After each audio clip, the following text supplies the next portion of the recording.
சரிங்களா? ம். மதுரை தொகுதி வந்து ப்ரொஃபசர் ராம ஸ்ரீனிவாசன் அவர்களுக்கு வந்து அதை கொடுத்துருக்காங்க. ஆல்ரெடி விருதுநகர்ல போட்டியிடுறதா இருந்தாரு. முதல் பேச்சுவார்த்தை ஒரு சரத்குமாருக்கு சீட் கொடுக்கலையோ ஆக்சுவலா பிஜேபியில. ஓகே. மேபி அடுத்ததாச்சும் வருதுதான் பார்க்குறோம். ராஜ்சபா கொடுப்பாங்களா ஒரு மேபி அவர் வந்து அவளதாங்க போய் கட்சியை சேர்த்தாரு. அவங்க வந்து கூப்பிடுறது ரைட், அதை விடுங்க, வேற மாதிரி 2 மணிக்கு தோணுச்சுன்னாரு.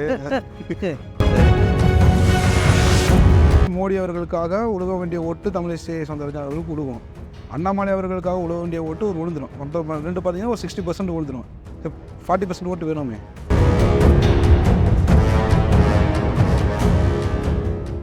நேயர்களுக்கு வணக்கம். பாஜகவுடைய வேட்பாளர் பட்டியல் நேற்று ஒரு பகுதி வெளியே வந்தது.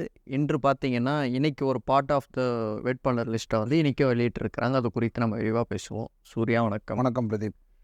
நேற்று தான் வந்து பாஜகவுடைய வேட்பாளர் பட்டியல் வந்தது. ஃபஸ்ட்டு வேட்பாளர் பட்டியல்லே வந்து 9 பேர் இருந்தாங்க. அதை 9 பேருமே ஸ்டார் கேண்டிடேட். ஆமாம், சரிங்களா? இன்னைக்கு காலையில் இன்னொரு வேட்பாளர் பட்டியல் திரும்ப வெளியிட்டிருக்கிறாங்க. இதில் யார் யார் இருக்காங்க, யாருக்கு என்னென்ன தொகுதிகள் ஒதுக்கப்பட்டிருக்கு? ஓகே, அப்போ நம்ம ஒவ்வொன்றா போயிருவோமா? சரி. ஃபர்ஸ்ட் வந்து சிவகங்கையிலேருந்து தேவநாதன் அப்படின்னு சொல்லிட்டு ஒருத்தர் வந்து அனௌன்ஸ் பண்ணியிருக்காங்க. வின் டிவி சேனலுடைய ஓனர் அப்படி கூட சொல்லலாம். இவர் வந்து இவரோட சிவகங்கையை பொறுத்த வரைக்கும் பார்த்தீங்கன்னா அங்கே ஆல்ரெடி வந்து வேற ஒரு களம் இருக்குது. சரிங்களா? திமுக மற்ற காங்கிரஸ் இந்த மாதிரி அவர்களுக்கான ஒரு களமாக இருக்குது. ஸோ அந்த களத்தில் இவர் வந்து இறங்கி வேலை பார்க்க போகிறார். அப்படின்றப்ப நம்ம கொஞ்சம் பொறுத்து இருந்து போகணும், இந்த எலெக்ஷன் எப்படி இவர் எப்படி கொண்டு போவோம் அப்படின்றத. ரெண்டாவது முக்கியமான ஒரு தொகுதி மதுரை தொகுதி. சரிங்களா?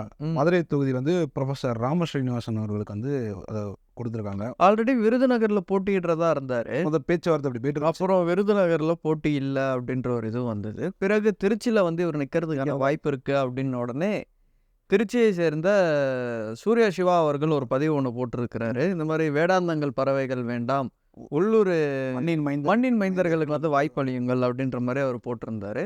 அதன் காரணமாக இப்போ இவரை வந்து மதுரையில் நிறுத்தியிருக்காங்களா இல்லை எப்படி இது? இல்லை, ஆக்சுவலி வந்து பார்த்தீங்கன்னா இவர் விருதுநகர் மதுரை உங்களுக்கு வந்து அந்த தொகுதியை பற்றி உங்களுக்கு சொல்லணும்னு வச்சுக்கோங்களேன். விருதுநகர் தொகுதிக்கும் மதுரை தொகுதிக்கும் ரொம்ப பெரிய வித்தியாசம்லாம் இருக்காது. கிட்டத்தட்ட ரெண்டு ஒன்று தான். பாட்டை ரெண்டாக பிரிச்சிருப்பாங்க, அவ்வளோதான். வேறு பெரிய வித்தியாசம். எல்லாமே ஒரே ஊருக்காரங்க தான். சட்டமன்றம்லாம் பார்த்தீங்கன்னா மதுரை தொகுதிக்குள்ளே வரதெல்லாம் அப்படி உள்ளே வரும். சரிங்களா? ரொம்ப பெரிய குழப்பம்லாம் இருக்காது அதில். சரி. ரெண்டாவது இப்போ இவர் வந்து ப்ரொஃபசர் ராம ஸ்ரீனிவாசன் அவர்கள் மதுரை தொகுதியில் நிற்கிறதுல என்னென்ன சிக்கல் இருக்குது அப்படின்னு பார்த்தீங்கன்னா, அவர் முன்னாடி இருக்கக்கூடிய 2 பேருமே பெரிய ஜாம்பவான்கள் அரசியலில். ஓகே. டஃப்பான காம்படிட்டர்ஸ். ஒன்று வந்து வெங்கடேசன் அவர்கள் இருக்காங்க, இன்னொரு பக்கம் வந்து டாக்டர் சரவணன் அவர்கள் இருக்காங்க. ஸோ 2 பேருக்குமே அங்கே பயங்கரமான வாக்கு வங்கி இருக்குது. ஸோ அவங்க கூட அவர் போய் எப்படி மேனேஜ் பண்ண போகிறாரு அப்படின்றத தான் நம்ம வெயிட் பண்ணணும். ரிசல்ட்ஸ் வர வரைக்கும் பார்க்கணும் நம்ம. ரெண்டாவது மதுரையில் வந்து பிஜேபியோடைய ஆதரவு வந்து பார்த்திங்கன்னா அந்த அளவுக்கு இல்லை. இப்போ ஃப்ராங்காக சொல்லணும்னா அந்த அளவுக்கு கிடையாது. ஓரளவு ஒரு 3 வருஷத்துக்கு முன்னாடி இருந்ததோட இப்போ கொஞ்சம் கூடிருச்சு, அவ்வளோதான். அண்ணாமலை அவர்களுடைய இந்த பாத யாத்திரைலாம் வந்து இருந்தார் சொன்னீங்கன்னா அப்போ வந்து கொஞ்சம் கூடிச்சு. நீங்கள் எவ்வளோ போயிருந்தீங்க? நான் கூட போய் அட்டன் பண்ணியிருந்தேன் அதில். ஸோ இந்த மாதிரி கூடியிருக்கே தவிர மற்றபடி பெரிய லெவல்லேருந்தும் அவங்களுக்கு ஒன்றும் ஓட்டு வங்கி அங்கே கிடைக்கல. ரெண்டாவது வந்து நாகப்பட்டினம் வந்து ரமேஷ் அப்படின்னு சொல்லிட்டு ஒரு நபர் வந்து நிப்பாட்டியிருக்காங்க. இது வந்து தனித்தொகுதி வேறு. ஸோ நாகப்பட்டினம் தொகுதியை பொறுத்த வரைக்கும் பெரிய லெவலில் அவங்களுக்கு வந்து எல்லாருடைய பார்வையும் போகாதாங்க. இருந்தாலும் அந்த தொகுதியில் அவர் நிப்பாட்டி இருக்கிறாங்கன்னா ஒரு காரணம் இல்லாமல் இருக்காது கண்டிப்பாக. ஸோ அவங்க காம்படிட்டர்ஸுமே அவருக்கு வந்து ஈக்குவலான காம்படிட்டர்ஸ் தான். திருவண்ணாமலை அஸ்வத்தாமன் அவர்கள் நிற்கிறாங்க. அந்த திருவண்ணாமலை தொகுதியை பற்றி சொல்லணும் அப்படின்னு பார்த்தீங்கன்னா அது ஒரு மோடி அடிக்கடி சொன்ன ஒரு ஊர். அண்ணாமலை அவர்கள் அடிக்கடி சொல்லக்கூடிய ஒரு ஊர். திருவண்ணாமலை வந்து ஒரு தெய்வீக பூமி, தமிழ்நாட்டுடைய ஒரு கோவில் கும்பம் மாதிரி அது. ஸோ அப்படியே ஒரு தெய்வீகமான ஒரு பூமி. அங்கே வந்து கண்டிப்பாக பாஜக ஜெயிக்கும்னு சொல்லிட்டு ரொம்ப நாளாகவே சொல்லிட்டு இருக்காங்க. ஸோ அங்கே வந்து அஸ்வத்தாமன் அவர்கள் வந்து பாடியிருக்காங்க. ஸோ பார்ப்போம் அவர் எப்படி வாக்கு வங்கி அவருக்கு எப்படி இருக்குது, மக்கள் எப்படி அவரை சூஸ் பண்ணுவாங்களா மாட்டாங்களான்றது வெயிட் பண்ணி பார்க்கணும். அடுத்து முக்கியமான தொகுதி வடசென்னை தொகுதி. நேற்று நம்ம பேசும்போது அந்த தொகுதி மட்டும் மிஸ் ஆயிருந்துச்சுன்னு நினைக்கிறேன். ஆமாம். அது ஆனால் நீங்களே சொல்லியிருந்தீங்க பால் கனகராஜ் அவர்களுக்கு வாய்ப்பு அதிகம் அப்படின்னீங்க. கரெக்டாக அவரை தான் அங்கே போட்டிருக்காங்க. ஸோ அவர் வந்து கிட்டத்தட்ட பார்த்தீங்கன்னா பால் கனகராஜ் அவர்களுமே வந்து ஒரு நல்ல ஒரு கேண்டிடேட் தான். டஃப் கொடுக்கக்கூடிய ஒரு கேண்டிடேட்டு.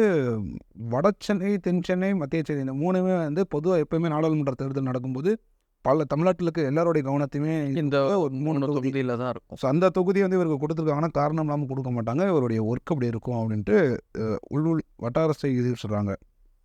அடுத்து நாமக்கல்லில் பார்த்தீங்கன்னா கேபி ராமலிங்கம் அவர்கள் மாநில துணைத் தலைவரில் கேபி ராமலிங்கம் அவர்கள். இவரை வந்து பெருசாக சொல்லணும்னு அவசியம் இல்லை. ஏன்னா இவருக்கான எப்பயுமே அந்த ஒரு இது இருக்கும் பார்த்தீங்களா, ஒரு கிரேஸ் இருக்குங்களா, அந்த கிரேஸ் இவருக்கு இருக்குது அப்படின்னா கண்டிப்பாக சொல்லி தான் ஆகணும் அதை. திருப்பூர் தொகுதிக்கு வந்து ஏபி முருகானந்தம் அவர் உங்களுக்கு தெரியும்னு நினைக்கிறேன். ஏபி முருகானந்தம் அவருடைய செயல்பாடுகள் கடந்த ஒரு 3 வருடங்களாக பார்த்தீங்கனாலே நல்லா இருக்குது. அடிக்கடி வந்து அண்ணாமலை அவர்கள் கூட வந்து செய்திகள் நிறையா சேர்ந்து வந்துச்சு அவருக்கு.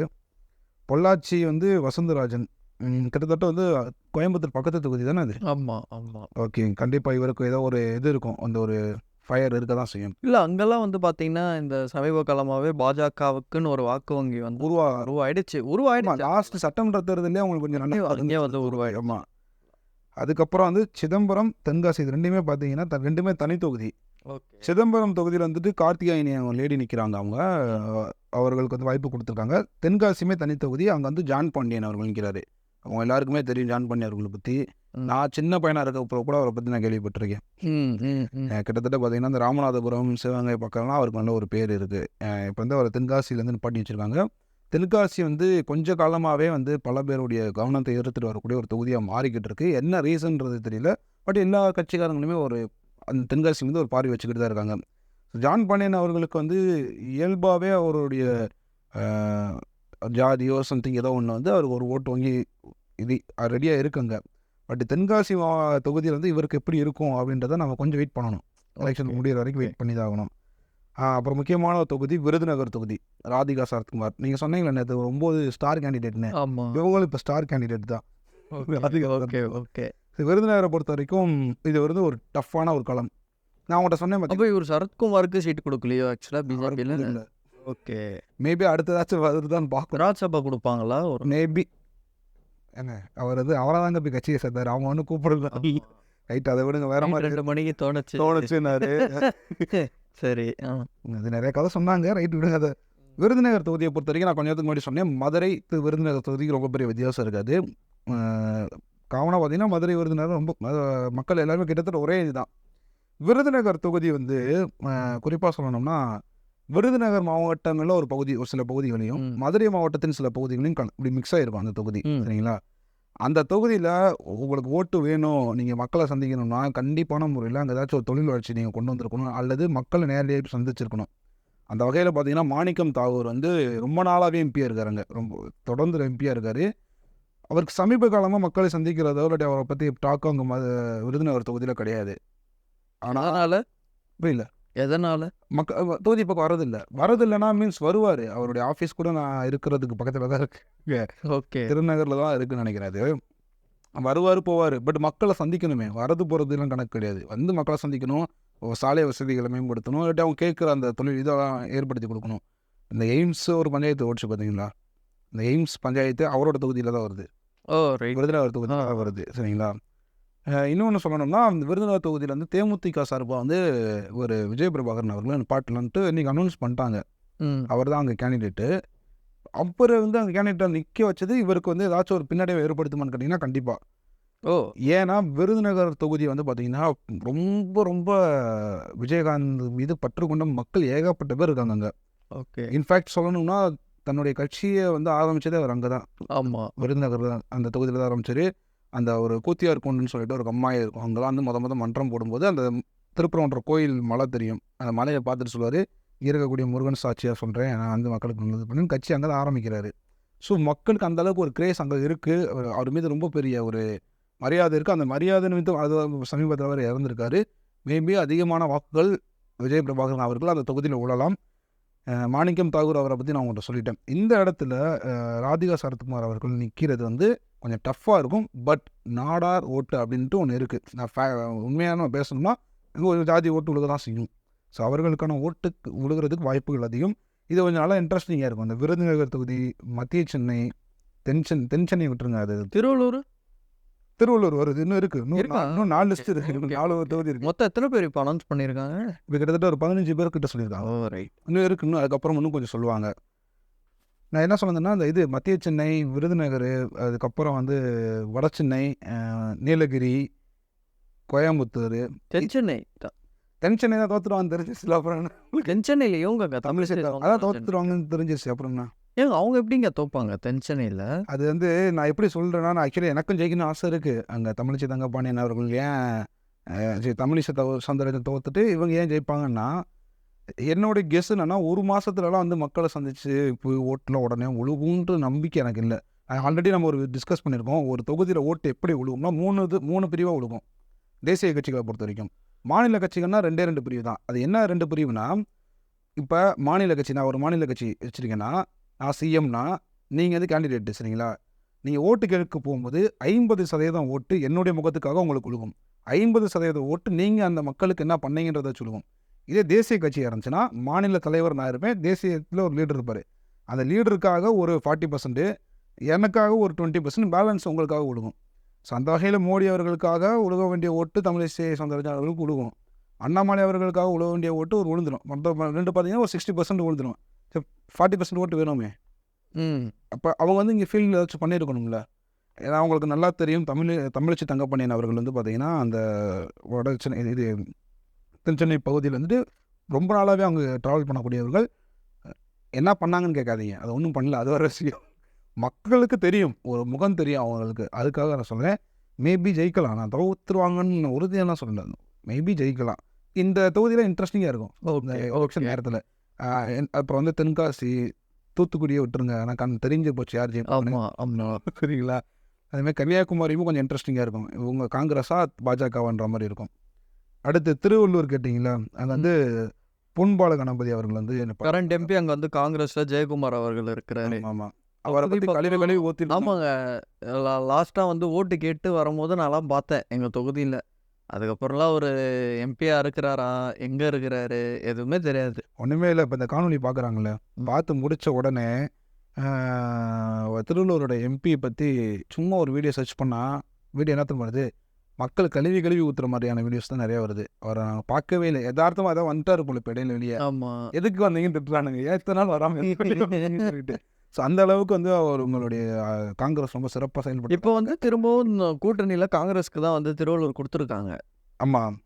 ஆனா ஆனா அப்படி இருக்கும்போது திமுக ஆட்களே வந்து இந்த முறை வேலை வள பார்க்கணும் அப்படின்ற ஒரு விருப்பம் கிடையாது. பண்ண மாட்டாங்க. அங்கேயும் பண்ண மாட்டாங்க. அதே மாரி கரூர் தொகுதியிலுமே பண்ண மாட்டாங்கன்னு தான் தோணுது எனக்கு.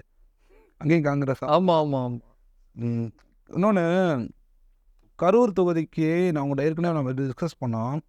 திமுகல இருக்கக்கூடிய எல்லா நிர்வாகிகளோட விருப்பம் என்னன்னா, இந்த தடவ வந்து டிஎம்கே வந்து கரூர்ல நிக்கணும்னு சொல்லிட்டு இருந்தாங்க. ம். சரின்னுலாம் தான் பேசியிருந்திருக்காங்க போல. அறிவாலயத்தில பேசும்போது எல்லாம் ஓகேன்ற மாரி தான் பேருக்கு. கடைசி இந்த காங்கிரஸ்க்கு தொகுதி ஒதுக்கி பங்கீடு பண்ணாங்கல்ல, அப்பதான் தெரியுமே கரூர் வந்து சரி, காங்கிரஸ் சரி. ஒதுக்கி இருக்குன்னு. ஆ. அது எல்லாருமே வந்து ஒரு அதிருப்தியில தான் இருக்காங்க இன்ன வரைக்கும். அதுக்காகவே அங்க ஒர்க் பண்ணுவாங்களான்றது டவுட்டு தான். ரைட். அது பார்க்கணும் நம்ம. அடுத்து கரூர்ல வந்து பார்த்தீங்கன்னா, பாஜக சார்பில் வந்து வி. செந்தில்நாதன் அவர்கள் வந்து நிப்பாட்டியிருக்காங்க. Okay, okay. ஸோ பார்க்கணும் நம்ம வந்து காங்கிரஸ்க்கு அங்கே ஒரு லாபி இருக்குது. உங்களுக்கு தெரியும். அங்கே தான் டிஎம்கே நிற்க போகிறதில்ல, காங்கிரஸ் தான் நிற்கிறாங்க. அப்போ அவங்களுக்கு ஒரு லாபி இருக்குது. ஸோ அந்த லாபி அவர் எப்படி உடைப்பார் அப்படின்றத நம்ம பார்க்கணும். மேபி அண்ணாமலை அவர்கள் அங்கே மொத கரூரில் தான் போட்டிடுறதா சில பேச்சுவார்த்தைகள் ஆமா, பட்டுச்சு. ஆமா. ஏன்னா அங்கே கொஞ்சம் சாதகமான சூழ்நிலை இருக்கும்னு நினச்சாங்க. பட் இல்லாதனால தான் கோயம்புத்தூர் போனதாக ஒரு தகவல் இருக்குது. ஏன்னா அங்கேருந்து காங்கிரஸ் லாபி அதிகமாக இருக்குது. ம், ம். ஸோ அதை நம்ம இதெல்லாம் கணக்கில் வச்சுக்கணும் அதெல்லாம். தஞ்சாவூர் எடுத்துக்கிட்டிங்கன்னா முருகானந்தம் அவர்கள் வந்து ஓகே. போட்டிடுறாரு. சிவகங்கையில் வந்துட்டு சிவகங்கை எடுத்து நம்ம ஏற்கனவே பேசிட்டோம். தேவநாதன் சொல்லிட்டு வென்றியூர். இவங்க எல்லாத்தையுமே லிஸ்ட்டு நீங்கள் மொத்தமாக ஓவரால் எடுத்து பார்த்தீங்கன்னா, இவர்கள் ஜெயிப்பதற்கான வாய்ப்புகள் எப்படி இருக்குது அப்படின்னு கேட்டிங்கன்னா, எதிர்த்து நிற்கக்கூடிய கேண்டிடேட்டை பேஸ் பண்ணி தான் மேக்ஸிமம் இருக்குது. மதுரையிலேருந்து அவர் கொஞ்சம் ராம ஸ்ரீனிவாசன் அவர்களுக்கு டஃப்பாக இருக்கும். கரூரில் வந்து வி. செந்தில்நாதன் அவர்களுக்கு ரொம்ப டஃப்பாக இருக்கும். அதுக்கப்புறம் வந்து வட சென்னையிலேருந்து பால் கனகராஜன் அவருக்கு வந்து அது டஃப்பாக இருக்கும்னு சொல்ல முடியாது. அது கொஞ்சம் இன்ட்ரெஸ்டிங்காக போகும்னு வச்சுக்கோங்களேன். அப்புறம் வேறு யார் விருதுநகரில் வந்துட்டு ராதிகா சரத்குமார், தென்காசி வந்து ஜான் பாண்டியன் அவர்களுக்கு ரொம்ப டஃப்பாக இருக்கும். ஸோ இந்த எலெக்ஷனை பொறுத்த வரைக்கும் பாஜக வந்து நீங்கள் சொன்ன மாதிரி தான் நேற்று சொன்னீங்க. 1ல் 2ல் 1 பார்த்துருவோன்ற மாதிரி தான் இறங்கியிருக்காங்க. அவர்களுடைய நோக்கம் வந்து ஜெயிக்கணுன்றதுக்காக இல்லை. நின்று மக்கள் ஆதரவு எவ்வளோ இருக்குன்னு செக் பண்ணுவோன்றதுக்காக கூட பண்ணியிருக்கலாம். அவங்க டார்கெட்டே 26 எலெக்ஷன். 24லாம் கிடையாதுங்க. ஸோ இந்த இதான் இப்போதைக்கு வந்து வந்திருக்கக்கூடிய அப்டேட்ஸ் இதுதான். இதில் வந்து நான் வந்து ஒரு விஷயத்தை புதுசாக புரிஞ்சுக்கிற விஷயம் என்னென்னா, பாஜக இவ்வளோ இன்ட்ரெஸ்டிங்காக இவ்வளோ ஆர்வத்தோட வந்து ஒரு எலெக்ஷனுக்கு கேண்டிடேட்ஸ் அனௌன்ஸ் பண்ணது எனக்கு இந்த எலெக்ஷனில் தான் நான் பார்க்குறேன் தமிழ்நாட்டில். Okay, okay. இதுக்கு முன்னாடி பார்த்தீங்கன்னா நோட்டா கூடலாம் போட்டி போட்டு இந்த கதைலாம் இருந்துச்சு அவனுக்கு. இப்போ அப்படி இருக்குது வாய்ப்பு இல்லை. இதில் வந்து பாதிக்கப்பட போகிறது திமுகவை எடுத்து தான் சண்டை போடுறாங்க. பட் அடி என்னமோ உழுகுறது அதிமுக உழுகுமோன்னு தோணுது எனக்கு. ஏன் தேமுதிக வந்து பிஜேபி கூட கூட்டணி வைக்காம அதிமுக கூட வச்சிருப்பாங்கன்னு நினைக்கிறீங்க? அதான் கேட்டாங்களே, ராஜ்யசபா சீட்டு கேட்டிருக்காங்க, கொடுக்கல. சரி. கொடுக்கலன்னே அவங்க அதுக்கப்புறம் மரியாதையே கொடுக்கல. ம். பிஜேபிக்கு தேவையும் இல்லை, உங்களை சேர்க்கணுன்ற அவசியமும் இல்லை. ஆனால் அதிமுகவும் கேட்டிருக்காங்க, அதிமுக அதை முடியாதுன்னாங்க. ஆனால் பட் அதிமுகவுக்கு ஒரு தேவை இருந்தது. தேமுதிக கூட கூட்டணி எவனுமே வர மாட்டேன், நீ ஆச்சு வாடா அப்படின்ற மாதிரி ஒரு தேவை இருந்தது. அதனால அங்கே சேர்ந்துருக்காங்க. வேற இது பெருசாக போட்டு குழப்பிட்டு இருக்க வேணாம், அவ்வளோதான் பண்ணுறது. பாமக அந்த கூட்டணி வச்சிட்டாங்கல்ல, ஆமாம் ஆமாம். அது போதும். பாமக தேமுதிகனா யார் ஜெயிப்பா? பாமக. அப்புறம் என்ன, போதும், அவ்வளோதான் உங்களுக்கு. சரிங்க சூர்யா, பொறுத்திருந்து பார்ப்போம் அடுத்து என்ன நடக்க போகுது அப்படின்றது. நன்றி.